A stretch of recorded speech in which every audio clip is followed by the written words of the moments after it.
Pranavayu is generally in charge of your respiratory action and thought process. Well, if this happens, inertia will come into the body. Your prana between the navel and the pit of the throat will not function as it should. Your respiratory action and your thought process and your sense of smell will get lowered. These three are very vital for you to be a vibrant human being.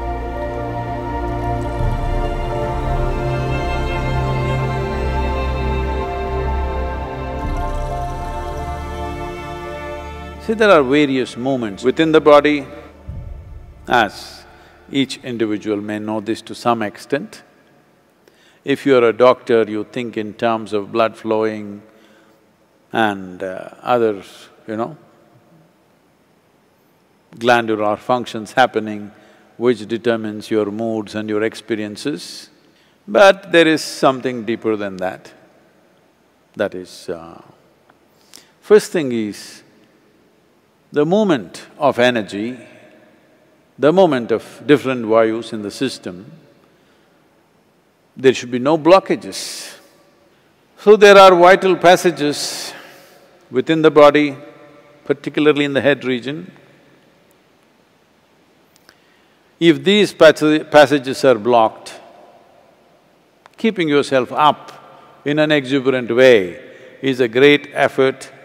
So it's in this context we will spend the next 5 full moons looking at the mechanics of what makes a human being joyful and exuberant.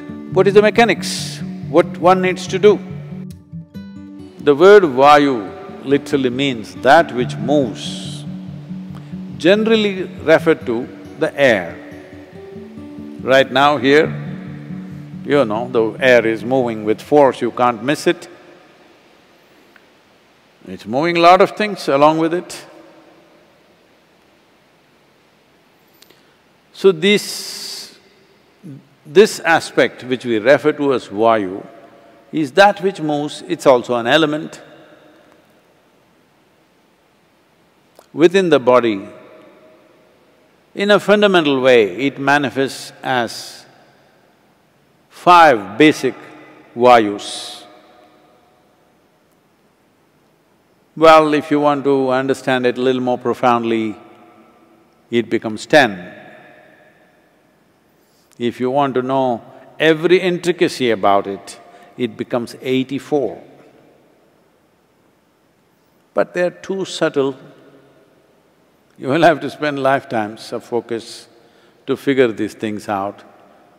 Generally, if you get the 5 vayus in place and on, the other things will naturally fire up and function by themselves. What these vayus means is, because they move everything in the system. Your digestive fires, if they have to move, these panchavayus are needed. Circulation must happen, nutrients must spread across the body, wastes have to be removed from the cellular level. For everything to happen, you need movement. If you stop the movement, then you will see the body will not be able to sustain life. So whether the flow is full flow or is it a restricted or constipated flow, this is the aspect we are looking at.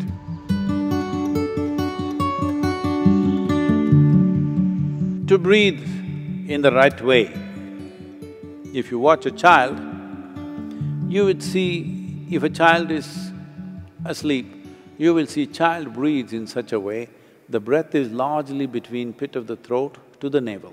He doesn't expand the lower belly, he just here and here, not this.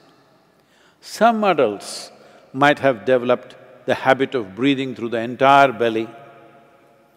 Well, if this happens, inertia will come into the body.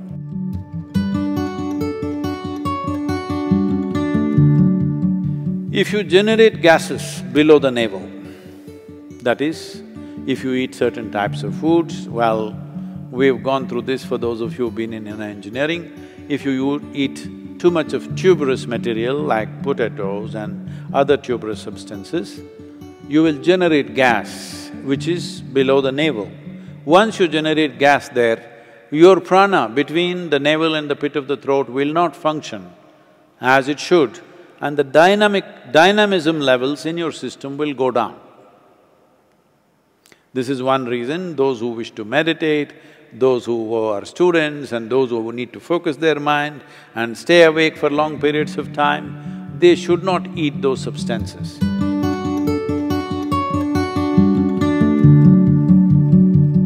Another reason this is happening across the world today is, as the world or as the fools think they are becoming more and more modern, their food gets older and older and older.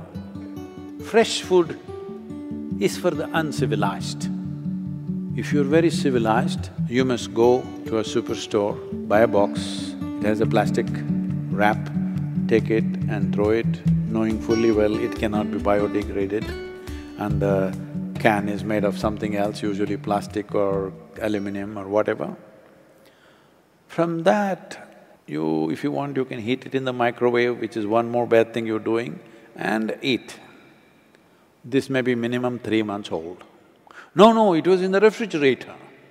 It is preserved. And they have put preservatives so that it doesn't go bad. That is a double mistake. Now, in the yogic tradition, if you cook anything, maximum within 1.5 hours you must consume it. If there are certain types of items, up to 4 hours is okay. Beyond that, you don't touch. It doesn't matter how tasty it is, how nice it is, you don't touch anything because then you will develop gases in the system. Gas is not only in the stomach that you will feel obviously, but you will develop vayus in the system which will work against your pranavayu. That means your respiratory action and your thought process and your sense of smell will get lowered over a period of time. These three are very vital for you to be a vibrant human being. These are all different ways of activating different pranas in different measure. So the simple thing to do for you is maybe 6–7 minutes, let's say, you will see there is a recharge of energy in the system.